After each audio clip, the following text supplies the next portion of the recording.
Kaixo, ongi etorria, polinomio baten zatitzailea nola aurki daiteke ikusiko dugu. Ta horretarako gogoratu behar da, erroa dela zatiketa baten ondala 0 ateratzen denean. Edo, bestera batea esan da, balio zenbakizkoa jartzerakoan, ateratzen denean berdin 0. Orduan, guk erabiliko dugu Ruffini horretarako. Adibidez, hemen dugu bi isa berbi, gehi hiru isa, kenbi.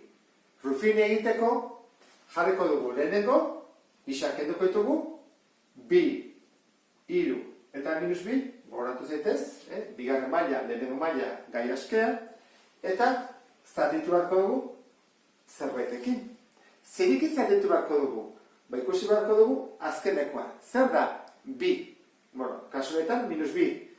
Orduan, zatitzaileak izango lirateke. Batekin zatitu daiteke, minus batekin ere bai, bikin, minus bikin, eta bukatu da, zeiten badugu zati hiru, ez da ateratzen. Komarekin zati lau ere ez. Horren hemen jartzen ditugu, gai askearen zatitzaileak. Eta horren, honekin probatu behar dugu, hasiko gara, batekin jarriko dugu, bat. Orduan, hau gesten da, bat bidar bi, bi, hiru gehi bi, bost, bat bidar bost, bost, ez da ateratzen 0, ateratzen da hiru. Berriro hasi behar dugu. Kentzen dugu. Probatuko dugu, minus batekin. Ea ze gertatzen den.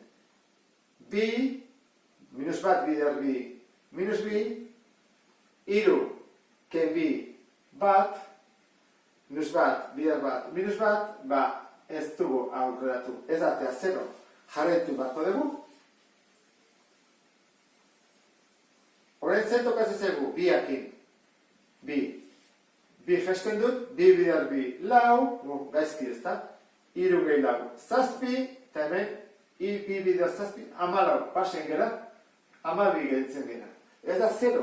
Bakarra gehitzen zaigu, azkeneko aukera izango da.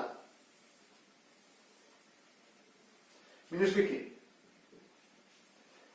Gesten dut bi, minus bi bidar bi, minus lau, hiru gehi lau, minus bat, minus bi bidar minus bat, plus bi, horren bai, 0 eta zaigu. Horrek esan nahi du, hau zatitzaile bat dela. Orduan, hau nola jar daiteke? Hau da, zatikizuna, egiten da. Zatitzailea bidar zatiduna. Horran, hau da bat, eta hau da bestea. Nola jartzen da, bakigu, hau aurkakoa dela. Alderatziz jarri beharko dugu, plus bi. Orduan da, isa gehi bi, bider, eta hemen zer da. Hau da, ondarra, gai askea, lehenengo mailakoa, bi isa ken bat.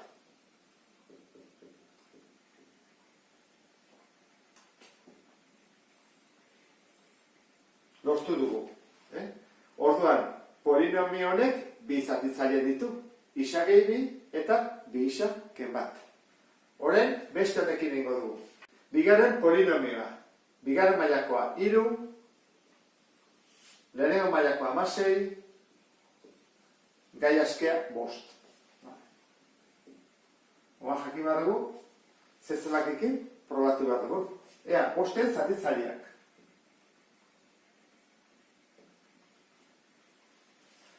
Bost zatitu eteke batekin. Eta minus batekin, noski. Bikin ezin da, hirukin ezin da, laukin ezin da, 5ekin bai, eta minus 5ekin. Lau. Hori guzi behar dugu, zerekin probatuko dugu. Iruditzen bazaizu, batekin eta 5ekin ez dugu probatuko. Zergatik, jartzen dut hemen positiboa, joango geha batutzen, eta gero handiagoa. Horra izan barru negatibo bat. Edo minus bat, edo minus 5. Ezin da izan positiboa. Horra hasiko geha minus batekin. 3 gesten dut, minus bat bidar 3, minus 3, ez egotatzen, argi dago. 16ken 3, 13, minus bat bidar 13, minus 13, eta egatatzen zegu minus 8. Argi dago hori ez dela. Ez egu 0 batean. Beste bateko dugu.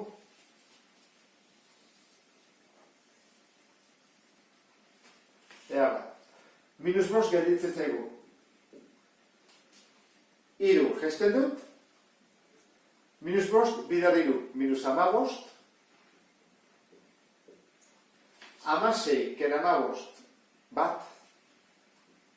Minus bost, bider bat, minus bost. Eta honen emaitza da 0. Lortu dugu, ondara 0.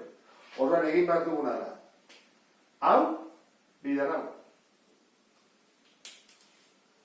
Badakigu zatitzailearen ikurra aldatuta dagoela. Horra jarri beharko dugu, isa gehi bost. Eta hau da, ondara, gai askea lehenengo mailakoa.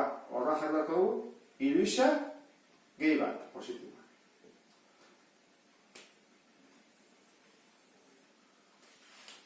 Batuketa edo takenketa zirenak lortu dugu biderketak bihurtzea.